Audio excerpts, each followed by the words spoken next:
Excellent. House blend seems like it would be the most appropriate. Good stuff, good stuff. Alright, let's grab... Okay. Put those in my coat pocket. That's too large.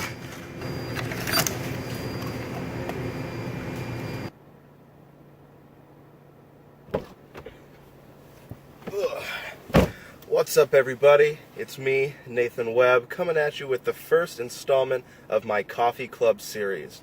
So, most of the people that are going to be watching the terrible content that I put out are going to be people that I know personally, and so a lot of you have already heard about what the Coffee Club series is going to be.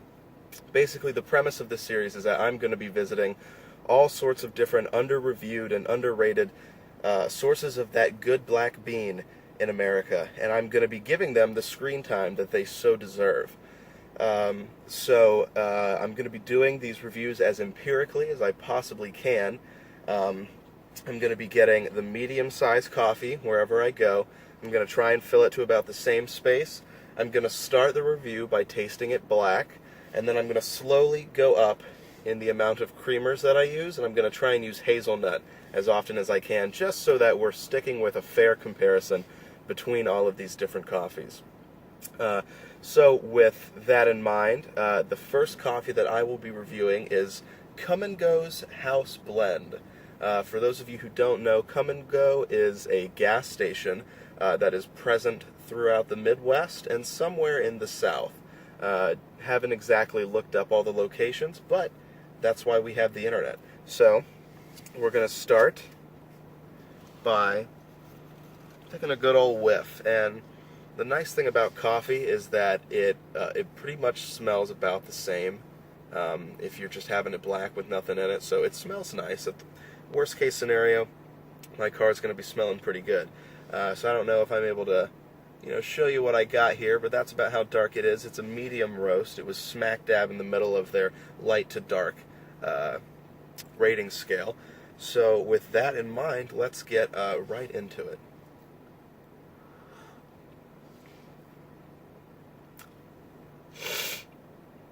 Okay, so it's really bad. It tastes really bad. It's really bitter. I'm not a big coffee fan, to be honest, which is part of why I think I am qualified to do these reviews, because if I really like something, then it's got to be good. So that was really bad. It tastes really bitter. Definitely going to want to add at least one hazelnut creamer, but again, I don't like coffee, so we're probably going to be adding more than one of these. The most amount of creamer that I personally like to add is 3, which I think, I'm not a very seasoned coffee drinker, I think 3 is a lot of creamers. I'm not going to be adding sugar or any of that. That's above my level in terms of knowing what I'm doing. I've never put sugar in coffee and enjoyed the outcome. So it's definitely a lot lighter now. So that's nice and stirred. 3, I know that creamer has a lot of sugar in it, so I try and keep it under 3. I don't really drink it with that much creamer. I have other ways of doing it whenever I'm doing it personally. But this is a re-review, essentially, with 1 creamer. Okay, so that doesn't taste good, but it also doesn't taste bad. The stuff that I didn't like about it before is mostly gone, and it was just that bitter, awful taste. So this is creamer number 2. Definitely going to want to add that if I have any chance of enjoying what I'm going to be consuming here. Alright, so that's the second creamer in there. We're going to stir that up. So yeah, I think I'll go ahead and take a moment to shout out this video's sponsor, the Reverend Abigail Elizabeth Kolb. Abby Kolb is one of my favorite people on the face of this planet. She's very nice. We met at summer camp in 2017. Yeah, we had potentially met earlier than that, but my first memory of her is then. So again, sorry Abby, we could have had this friendship started a lot earlier. But yeah, so she is the sponsor of this video, so thank you for sponsoring Kum Go's House Blend. That's very sweet of you. 2 creamers. Let's go ahead and check that out. Okay, that's better. It tastes a little watery, but this is something that I could consume and not actively hate every second of it in the process. So we are now approaching dangerous territory, because this is creamer number 3. And that is as much as I realistically want to add. So I grabbed 4. Really, if I have to go above 3 creamers, I'm willing to do 1 just to see if it can be salvaged. But if you have to go above 3 creamers, there's something really wrong with the coffee. But 2 creamers right here, I could do. If I was trying to, watch my figure, I already look pretty good, if I do say so myself. So the lifestyle I'm living is in accordance with the amount of creamers that I am putting in there.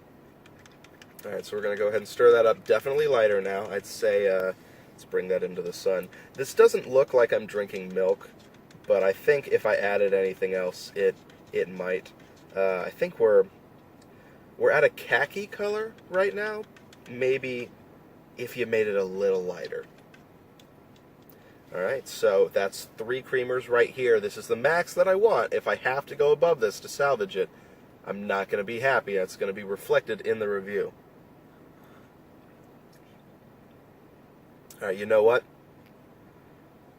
That doesn't taste that much different than 2, but it's different enough to give you a little kick of hazelnut. So I think I am comfortable stopping at 3 creamers for this particular coffee. So drink it for just a little bit longer, just to make sure that we are, fully representing it the way that it should. One thing I like about the Kum Go things, I've got coffee from them once before. They have this little slider on the cup up top that will close the little mouth hole, so that's pretty cool. But yeah, so one of the things about sponsoring a video for the coffee club, basically what that means is you just Venmo me $2 so that I can buy coffee. It's not expensive to buy coffee, but if I'm making this a routine ordeal, that will add up over time. And so, it'd be a nice way of supporting me. I'll get to shout you out, talk about you. Again, thank you to the Reverend Abigail Elizabeth Kolb, one of my favorite people on the planet. Go Summer Camp and Outdoor Ministries. That's what I'm talking about. So yeah, basically you just Venmo me $2, and then if you have a preference of where I go and what kind of coffee I review, then I'll do that. Abby is my friend from back in North Carolina, and the gas stations that she wanted me to review are unfortunately back in North Carolina. So she just sponsored this video, and I, did whatever I felt I was supposed to. Yeah, so this is definitely not bad.